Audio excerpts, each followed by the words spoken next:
and no one ran for town committee. This is like, I wrote in myself, and then I have two other of my neighbors writing in my name, and I only need 5 votes. You never know. I'm going to win it. There's 5 seats. I'm going to win it, and I'm probably going to be the only person on it. And that'll be me going to the state committee, or the state convention in September, I believe. Voicing my opinion at the convention, at the state level. So that's something I didn't plan on until last week, so...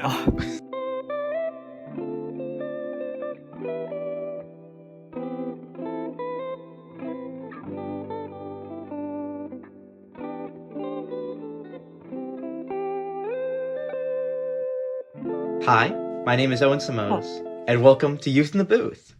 Today, my guest is Colin R Brown. How are you doing, Colin? I'm good. How are you?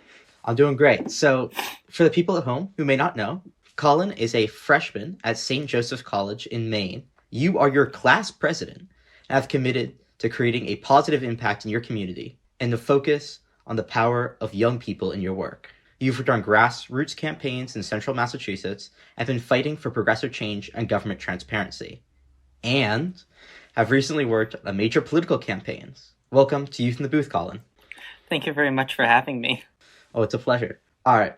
So what I kind of wanted to start off with is that we have a connection between the two of us. We are both young people who like politics. And you may have noticed this issue come up often that the demographic for young people voting is quite small compared to everyone else, all the other demographics. And I was wondering, what do you think might be like the core reason why youth voting is so small in the United States? Well, there's several reasons for this. And one of the main things I would think, is the candidates.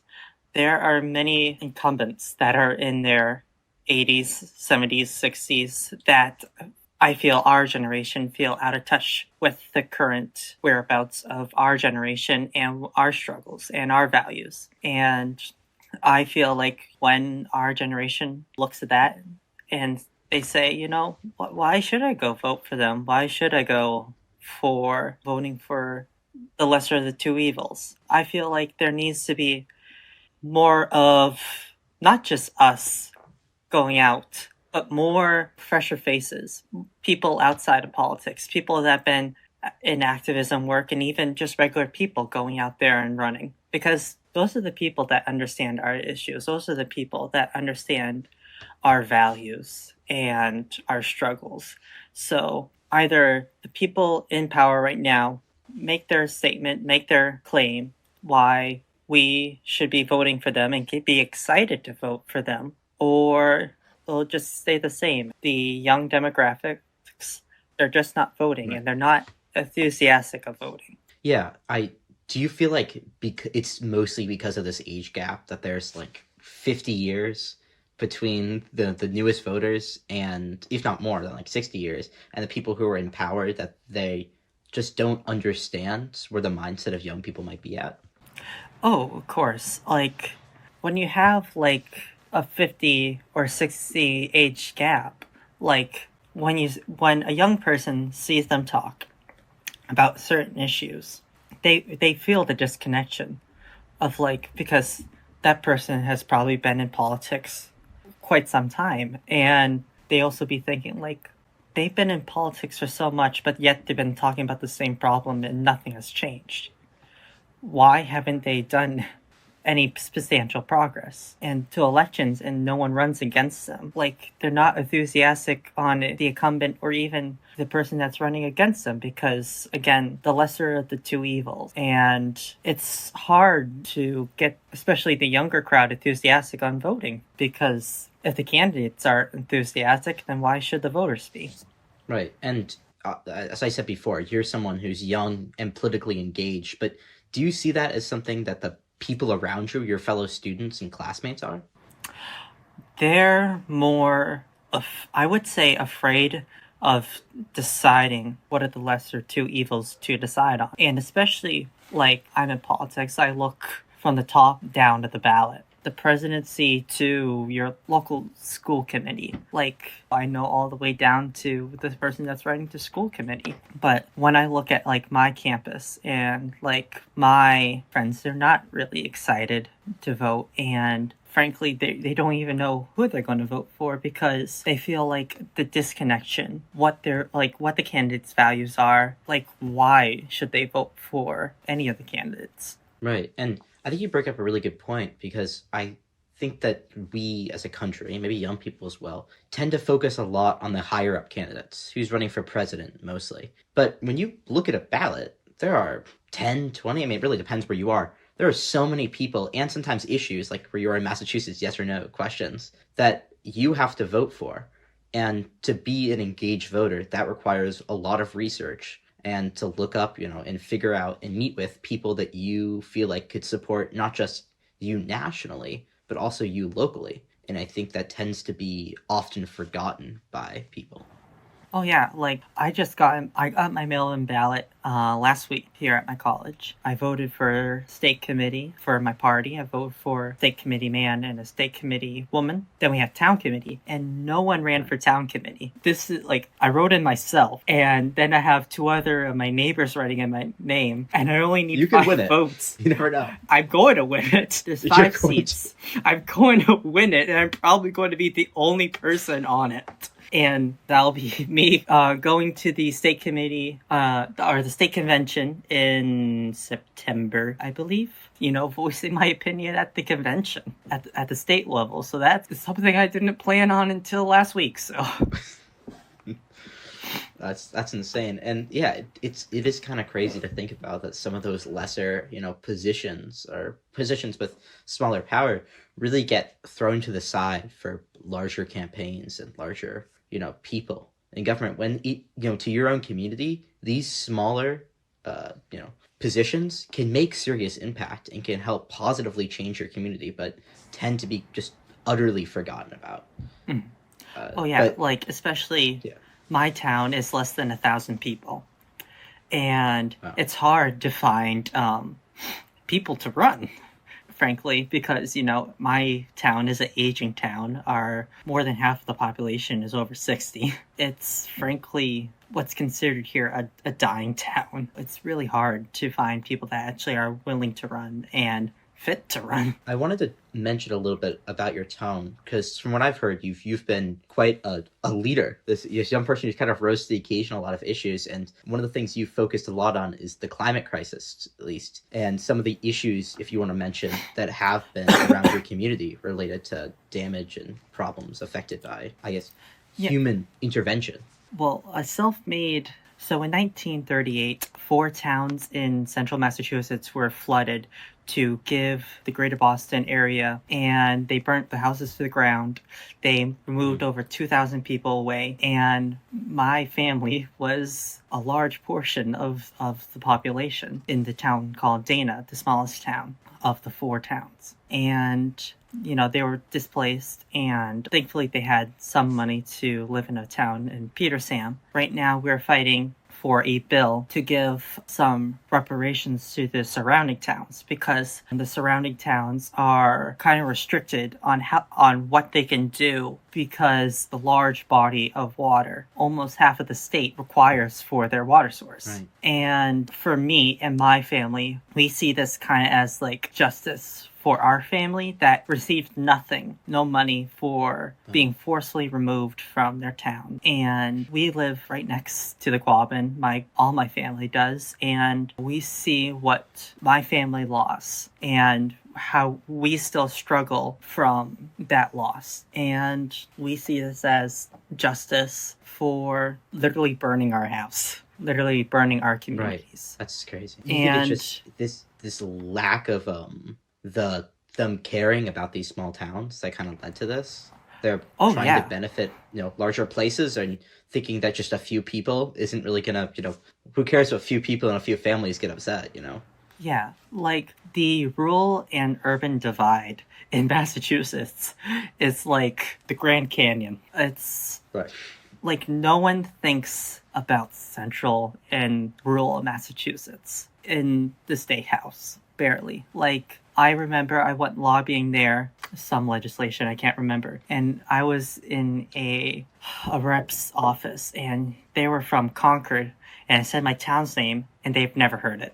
I like try to say like other towns like it's near, and they had no idea. So the rural and urban divide in Massachusetts has gone, hundreds of years and still continues today. And it's very clear still in legislation, politics in the state that rural Massachusetts gets left behind, and our voices are sometimes silent. As a person from rural Massachusetts, it sucks. It's disheartening to hear that there's so many struggles that are just swept by, when you're still trying to fight for this and advocate for this change. And you've been able to become a leader for your own community, right? This is a big part of who you are as a person. I've seen here that you actually, obviously are the freshman class president of your college. And you're leaders on your own sports teams. So you've come to quite a leadership role. What do you find so important about having a role like that? So my work in activism has shown me you can only get so far with just voicing your opinion. You need to make sure that you are in the seat of power to actually make the change. Yell at the other side. Strongly voicing your opinion. But yeah, like I have, political aspirations outside of here. Like one day I want to run for political office. And like my great grandfather was a selectman. You know what a selectman Yes. is, right? He was a town selectman of Ware, Massachusetts. And he was a huge role model to me when he was alive and in that seat. It showed me, people listened to him. People cared what he had to say. So when you're in that position of power, people will listen to you. People will eager what the next thing you have to say. What's like the next move? So that's why it's heard from a young age, like even on like sports teams, like, being the captain, being a role model, running for class president was a huge step for me to actually like test the waters on how electable am I? And Clearly electable and enough. I mean, you won. Was it a Yeah, big I race? won. Was it against a lot of people or? I believe 4 votes. That was the margin Oh, wow. of my victory. Yeah, so I was lucky. But Like yeah, TikTok. I totally get where you're coming from that. That what sometimes when you're in a leadership role, you can get this voice of opinion you might not see otherwise, and you want to get good people in those positions. And clearly, as you said before, you've had family who's been able to rise to the occasion and prove themselves, and obviously that's something that you want to do in your life. But with as they say, with great power comes great responsibility. And how do you feel about trying to get people in power who actually are the voice of the people? Because that's what a democracy is about. It's a representative democracy, but as as an elected official, you need to be able to represent the people that elected you. Mhm. Well, it certainly is hard, especially when you're running against an incumbent. So stay local first. I'm actually helping an incumbent in a state committee race. He's an incumbent, but at the same time, he's running against the mayor of Garner, Massachusetts, which is a bigger city in central Massachusetts. And he has more name recognition than the actual incumbent on the state committee seat. But we have put our butts into this campaign. We have campaigned more than him. I would say now we have more name recognition now in the district than him. Now, tomorrow will prove our work or not. It was actually functional or not. But I have very high hopes for tomorrow. And it was for all him. a grassroots campaign. Oh, it was all a grassroots campaign. I think the whole campaign was run on $500. Wow. It was a lot of door knocking. Unfortunately, I wasn't able there to actually go door knocking because I'm in Maine. That's in Massachusetts. I'm not, just going to go down there for a door knocking campaign. But I found other ways. I made a whole bunch of phone calls. I think I made over 1,000 phone calls, a lot of voicemails, but still something to look at. Do you want me to go on the national level now? But you can. I wanted to say real quick, I totally get where you're coming from with grassroots campaigns. I've personally worked in other campaigns where I've sat there for hours making phone calls, licking envelopes, putting signs together. But it's the most important thing you can do is to when you're care about a candidate, you have to work and help on their campaign. And you could be below voting age, you could be above, you could be anyone. Anyone can help out on a campaign and help out people they care for. You just got to be able to, have the passion to do so and care about those candidates, which you clearly do. Because if you were able to just through $500, be able to have that much more name recognition in your area, that's no easy feat to have. So Oh yeah, definitely and very, very impressive. most of our money, hold on, I actually have it right here, was on like little door thing. I can't remember what these are called. Things to put on the You put on the door. door, right? You just go up, you knock. If they don't answer, you leave that. Even if they do answer, you leave that. Just as a reminder, Right. that is our guy. And this little thing is probably, if we win somehow, this is probably going to be why we win. Exactly. It's all about getting the people out there to help support your candidates. And so, as you were mentioning now, though, you are also working on a national campaign at the moment, which is going to have a very big day. This might come out after Super Tuesday, but as the time of recording this, Super Tuesday is in fact tomorrow, which is for people who might not know, the largest voting day for the primary, with a good chunk of states, including Massachusetts, if I'm correct, who get to vote.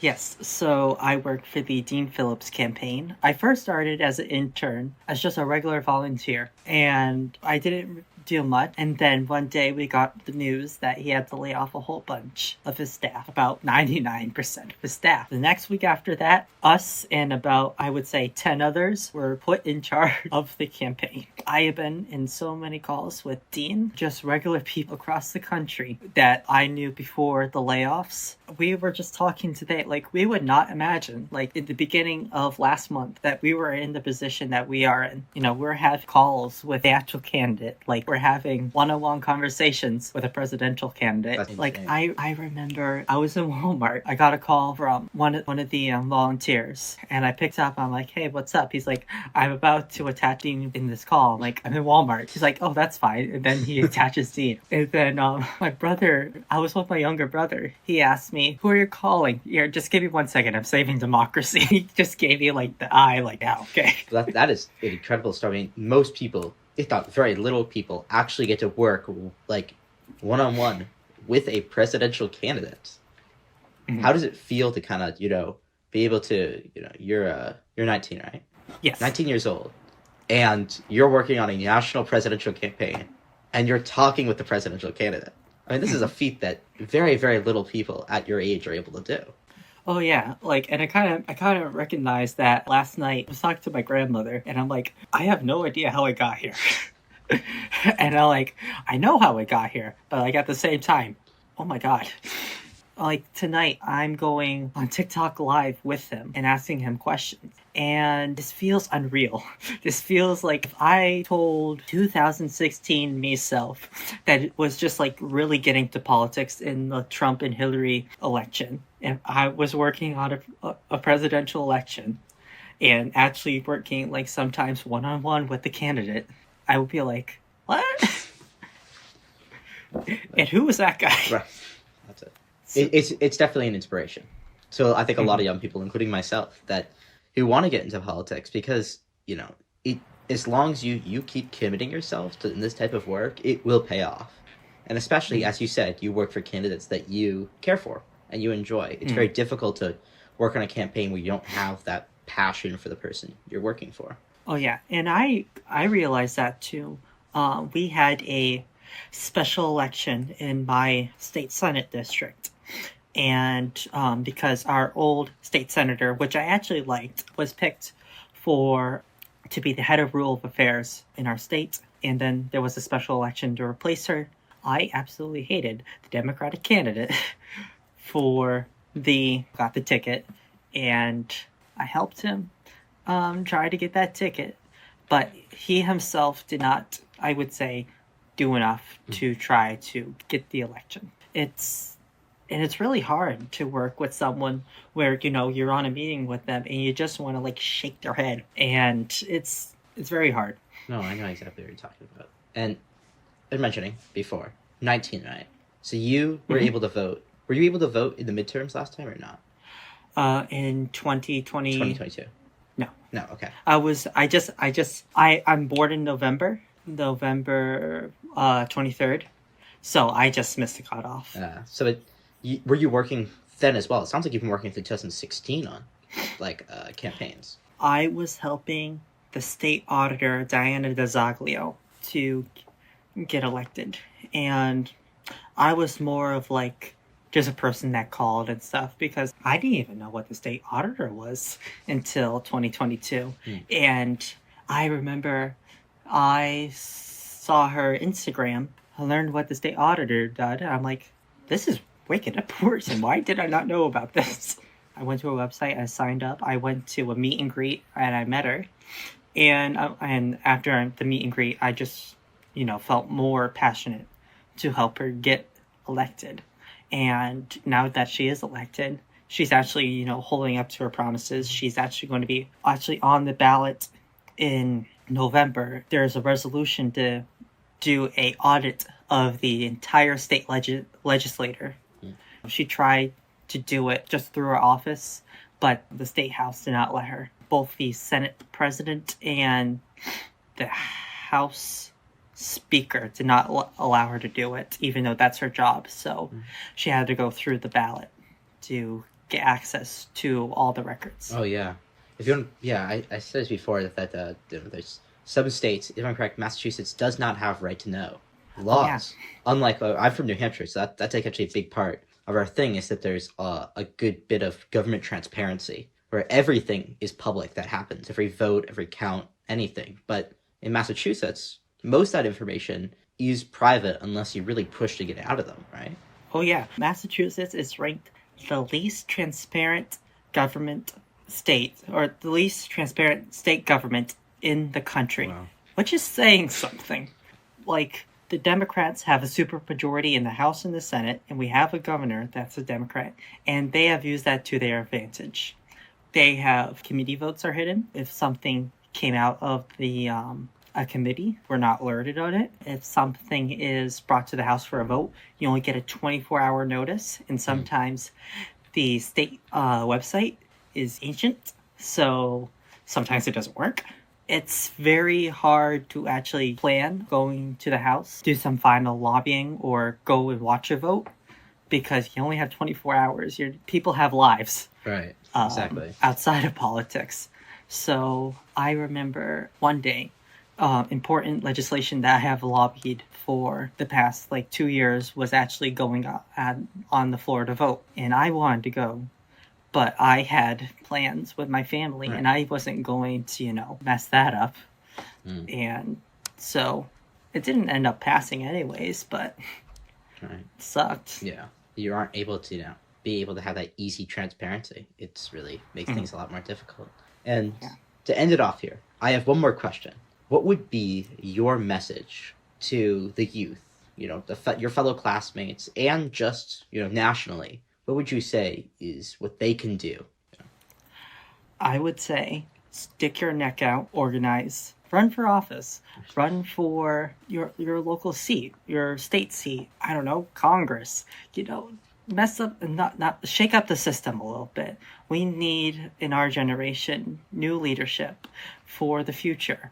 And the way that politics are going, it's not going in that direction. We need to take the wheel, turn to a future where we want it. Right, exactly. I guess a message to all. Thank you so much, Colin, for being on the podcast. I sincerely appreciate it. And I think next time welcome. We see you, you'll probably be somewhere in the government. I just have a feeling. Thank you so much. I hope so. Youth in the Booth is recorded here at Concord Community Television Studios at Concord High School. If you're interested in seeing more from my podcast, you can check out my Instagram at Youth in the Booth Podcast, or check out the website www.youthinthebooth.com.